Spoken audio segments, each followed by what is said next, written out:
صلواتك عليه وعلى آبائه في هذه الساعة وفي كل ساعة وليا وحافظا وقائدا وناصرا ودليلا وعينا حتى تسكنه أرزك طوعا وتمتعه فيها طويلا. اللهم اجعلنا من أنصاره وأعوانه وشيته ومشتاقه ولا تجعلنا من عدائه. وصلى الله على محمد وآله الطاهرين.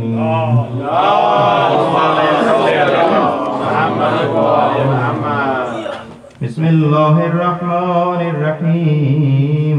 عن جابر بن عبد الله الأنصاري عن فاطمة الزهراء عليه السلام بنت رسول الله قال سمعت فاطمة أنها قالت دخل علي أبي رسول الله في بعض الأيام فقال السلام عليك يا فاطمة فقلت عليك السلام قال إني أجد في بدني ضعفا فقلت له أعيذك بالله يا عبده من الضعف فقال يا فاطمة أعيذيني بالكساء اليماني فغطيني به فأتيته بالكساء اليماني فغطيته به وصرت أنظر إليه وإذا وجهه يتلألأ كأنه البدر في ليلة تمامه وكماله فما كانت إلا ساعة وإذا بولدي الحسن قد أقبل وقال السلام عليك يا أمه فقلت عليك السلام يا كرة عيني وثمرة فؤادي فقال يا أمه إني أشم عندك رائحة طيبة كأنها رائحة جد رسول الله فقلت نعم إن جدك تحت الكساء فأقبل الحسن نحو الكساء وقال السلام عليك يا جدا يا رسول الله أتأذن لي أن أدخل معك تحت الكساء قال وعليك السلام يا ولدي ويا صاحب حوضي قد أذنت لك فدخل معها تحت الكساء فما كانت إلا ساعة وإذا بولدي الحسين قد أقبل وقال السلام عليك يا أمه فقلت وعليك السلام يا ولدي ويا قرة عيني وثمرة فؤادي فقال لي يا أمه إني أشم عندك رائحة طيبة كأنها رائحة جد رسول الله فقلت نعم إن جدك وأخاك تحت الكساء فدنا الحسين نحو الكساء وقال السلام عليك يا جدا السلام عليك يا من اختاره الله أتأذن لي أن أدخل معكما تحت الكساء فقال وعليك السلام يا ولدي ويا شافع أمتي قد أذنت لك فدخل معهما تحت الكساء فأقبل عند ذلك أبو الحسن علي بن أبي طالب صلوات اللهم صل على محمد وآله فقال السلام عليك يا بنت رسول الله فقلت وعليك السلام يا أبا الحسن ويا أمير المؤمنين فقال يا فاطمة إني أشم عندك رائحة طيبة كأنها رائحة أخي وابن عم رسول الله فقلت نعم ها هو مع ولديك تحت الكساء. فأقبل علي نحو الكساء فقال السلام عليك يا رسول الله، أتأذن لي أن أكون معكم تحت الكساء؟ قال له وعليك السلام يا أخي ويا وصيتي وخليفتي وصاحب لوائي، قد أذنت لك. فدخل علي تحت الكساء ثم أتيت نحو الكساء وقلت السلام عليك يا أبته يا رسول الله، أتأذن لي أن أكون معكم تحت الكساء؟ قال وعليك السلام يا بنتي ويا وسعتي، قد أذنت لك.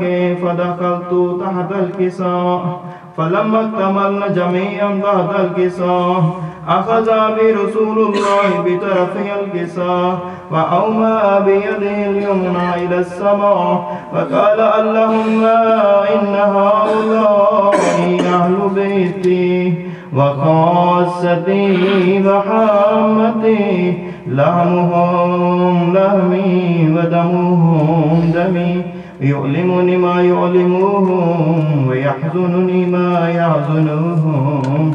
أن حرب لمن حاربهم وسلم لمن سالمهم وعدو لمن عاداهم ومحب لمن أحبهم.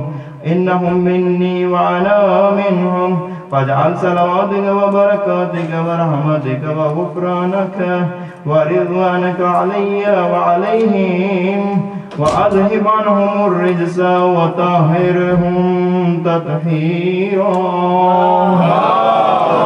صل على محمد وعجل فرجه. فقال الله عز وجل يا ملائكتي ويا سكان سماواتي، إني ما خلقت سماء مبنية ولا أرضا مدحية ولا قمرا منيرا ولا شمسا مضيعة ولا فلك يدور ولا بحر يجري ولا فلك يسري إلا بمحبة هؤلاء الخمسة الذين هم تحت الكساء. فقال الأمين جبرائيل يا رب ومن تحت الكساء؟ فقال عز وجل هم أهل بيت النبوة ومعدن الرسالة، هم فاطمة وأبوها وبعلها وبنوها. فقال جبرائيل يا رب أتأذن لي أن أهبط إلى الأرض ليكون معهم سادسا؟ فقال الله نعم قد أذنت لك. فهبط الأمين جبرائيل وقال السلام عليك يا رسول الله. العلي الأعلى يقرأك السلام ويخصك بالتحية والإكرام ويقول لك وعزتي وجلالي إني ما خلقت سماء مبنية ولا أرضا مدحية ولا قمرا منيرا ولا شمسا مضيئة ولا فلك يدور ولا بحر يجري ولا فلك يسري إلا لأجلكم ومحبتكم، وقد أذن لي أن أدخل معكم، فهل تأذن لي يا رسول الله؟ فقال رسول الله وعليك السلام يا أمين وحي الله، إن نعم قد أذنت لك. فدخل جبرائيل معنا تحت الكساء فقال لأبي إن الله قد أوحى إليكم يقول إنما يريد الله ليذهب عنكم الرجس أهل البيت ويطهركم تطهيرا. اللهم صل على محمد.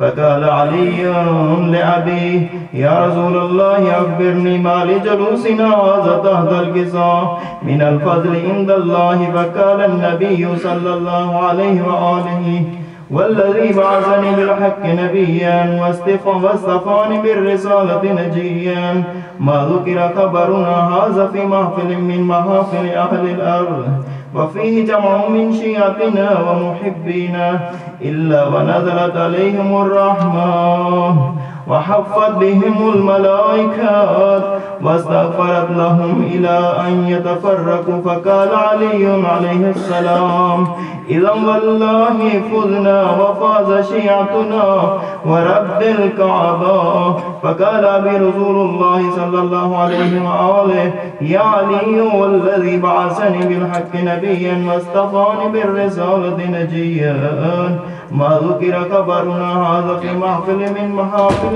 أهل الأرض، وفيه جمع من شيعتنا ومحبينا، وفيهم مهموم إلا وفرج الله همه ولا مغموم، إلا وكشف الله همه ولا طالب حاجته، إلا وقضى الله حاجته. فقال علي عليه السلام: إذا والله فزنا وسعدنا، وكذلك شيعتنا فازوا وسعدوا في الدنيا والآخرة ورب الكعبة. اللهم عجل فرجهم. اللهم صل على محمد.